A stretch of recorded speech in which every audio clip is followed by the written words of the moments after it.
اور سب سے بڑی بات جو میرے لیے رجوری پونچھ میں ہوئی وہ یہ ہوئی کہ وہاں کے ہندو لوگوں نے بڑی تعداد میں مجھے ووٹ دیے۔ نیشنل کانفرنس کی جو قیادت ہے اس کے لیے یہ بڑا کرٹیکل ٹائم ہے، یہ وہ ٹیسٹ پہ ہے، اس میں کوئی دو رائے نہیں ہے۔ اقدار میں جو اس وقت گراوٹ آئی ہوئی ہے، اقدار کو تو چھوڑیے، گفتار میں بھی جو گراوٹ آئی ہوئی ہے، کبھی آپ کو لگتا ہے کہ آپ جیسے شریف النفس انسان جن کا ایک گہرا مذہبی اور خاندانی علمی ایک پس منظر ہے، کبھی یہ خیال آتا ہے کہ شاید یہ سیاست نہ ہی کی جائے تو بہتر ہے؟ نہیں، بالکل آپ صحیح کہتے ہیں۔ اب سیاست میں کوئی چارم نہیں رہا ہے، کوئی سیاسی قدریں نہیں ہیں، سماجی قدریں نہیں ہیں۔ اس سب ماحول میں جو اب کچھ سیاست کا بنا ہوا ہے، اپنے آپ کو تنہا محسوس کرتے ہیں؟ نہیں، تنہا تو میں یہ نہیں کہوں گا کہ میں محسوس کرتا ہوں، البتہ میں یہ ضرور کہتا ہوں کہ سفوکیشن فیل ہوتی ہے ڈیفینیٹلی۔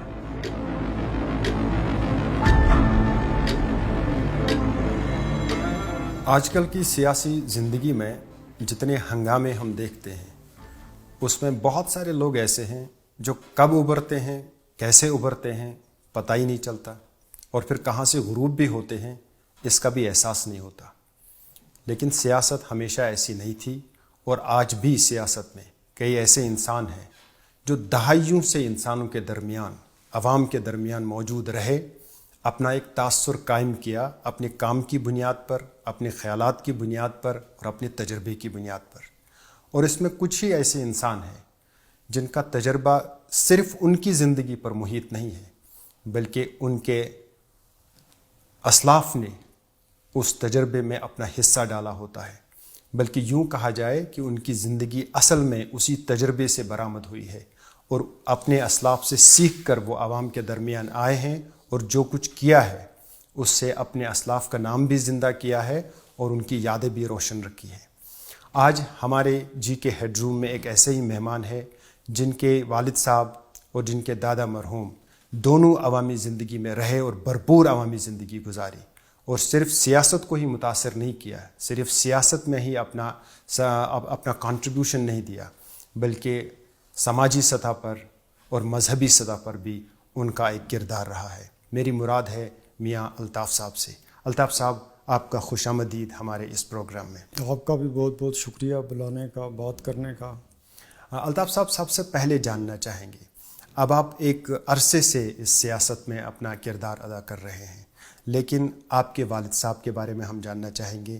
والد صاحب کے ہی بارے میں نہیں، بلکہ آپ کے دادا جو تھے وہ ایک صوفی مشرب انسان تھے، ایک صوفی سلسلے کے ایک قائد کی حیثیت سے، ایک رہنما کی حیثیت سے انہیں جانا جاتا ہے۔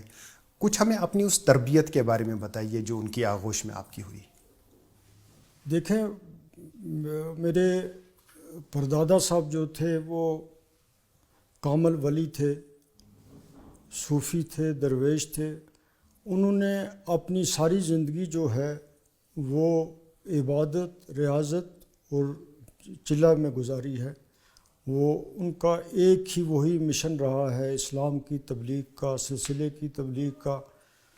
تو دوسری دنیاوی کسی چیز کی طرف انہوں نے دھیان نہیں دیا۔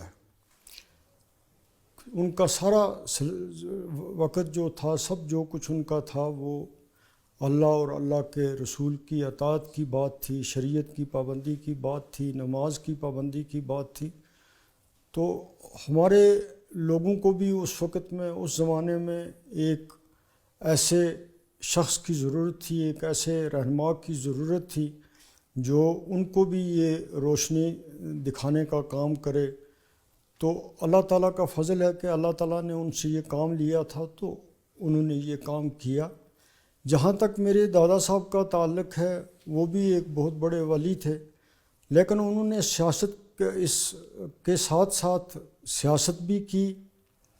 وہ میرے پردادا بھی بہت بڑے صوفی شاعر تھے، اور میرے دادا بھی بہت بڑے شاعر ادیب بھی تھے، سیاستدان بھی تھے، اور سماجی خدمتیں بھی انہوں نے اپنی قوم میں بڑی کی۔ ہمارے لوگوں کو جب 1931 میں یہاں پہ بڑی ظلم و زیادتیاں ہوتی تھیں اس زمانے میں، اس وقت کے جو رول کرنے والے لوگ تھے یہاں جن کی حکومت تھی تو ان سے لوگ بڑے تنگ تھے. تو ہماری قوم کا ہمارے لوگوں کا کوئی پلیٹ فارم نہیں تھا, ان کو کوئی راستہ دکھانے والا نہیں تھا. تو میرے دادا کے ذمے ہماری کمیونٹی کے لوگوں نے اس وقت ان کو کہا کہ آپ آگے آئیں اور ہم جو اس وقت لوگ ہیں بڑی مشکل میں ہیں, یہاں سود در سود ہے, بگار لی جاتی ہے, بلا وجہ گرفتاریاں ہوتی ہیں, ہماری کوئی آواز نہیں ہے. تو 1931 میں انہوں نے پھر گجر جاٹ کانفرنس کے نام پر ایک تنظیم بنائی. تو وہ اس تنظیم کے پہلے صدر بنے. تو اس کا پہلا اجلاس رجوری میں ہوا. اس وقت اس اجلاس میں 12,000 لوگوں نے شریک ہوئے لوگ. اور اس کے بعد 1932 کی بات میں کر رہا ہوں. تو وہ اس وقت 1932 میں انہوں نے اس کے بڑے بڑے اجلاس جو ہیں وہ پونچھ میں کیے. 47 سے پہلے یہ ایک ہی کشمیر تھا. اکھنور میں ہمارے بڑے لوگ رہتے تھے, آر ایس پورہ میں. اس وقت جو وہ سپاس نامے پڑھتے رہے یا وفدوں کی صورت میں اس وقت کے حکمرانوں کو ملتے رہے, وہ چیزیں ساری ہمارے پاس موجود ہیں. جو سپاس نامے بھی اس وقت وہ پڑھتے رہے ہیں ان اجلاسوں میں. تو میرے والد صاحب نے کتاب لکھی متاع فقر و دانش, اس میں وہ سپاس نامے سارے ہیں. تو میرے دادا صاحب بھی اپنی روز کی ڈائریاں لکھتے تھے. تو ان ڈائریوں میں بھی انہوں نے اپنی ان ساری سیاسی سرگرمیوں کا لکھا ہوا ہے